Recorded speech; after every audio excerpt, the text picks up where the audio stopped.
At the very first E3 in 1995, Sony exec Steve Race dropped a big bombshell with the simple line, $2.99.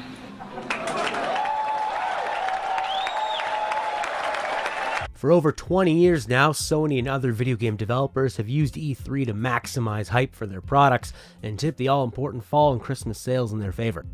But E3 2019 will be the first ever to not have a physical Sony presence on the show floor, or maybe not even have an official Sony E3 conference.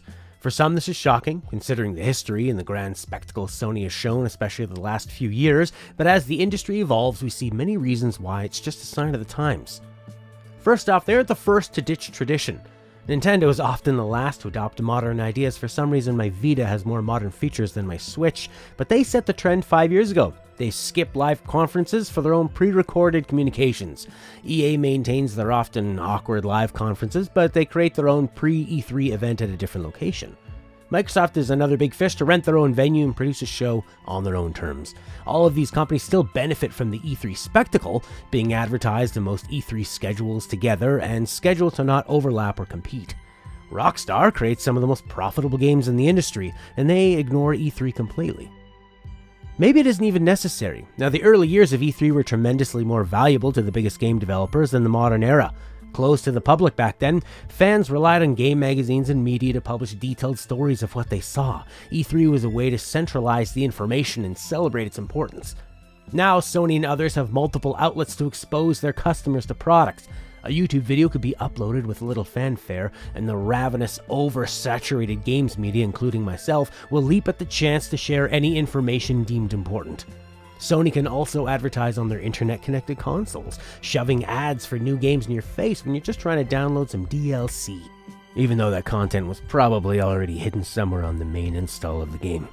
Of course, this works best for high-profile titles. The Last of Us 2 needs zero help getting attention, but Sony will have to work harder to expose gamers to smaller, less recognizable titles. Or maybe Sony doesn't have much to say. Sony's biggest splash in recent memory came at E3 2015, when they detonated a nuclear explosion of hype with Final Fantasy VII Remake and Shenmue 3. But each subsequent year, there was very little information to offer on both of those games, causing that explosion of a reaction to seem a little bit tepid now.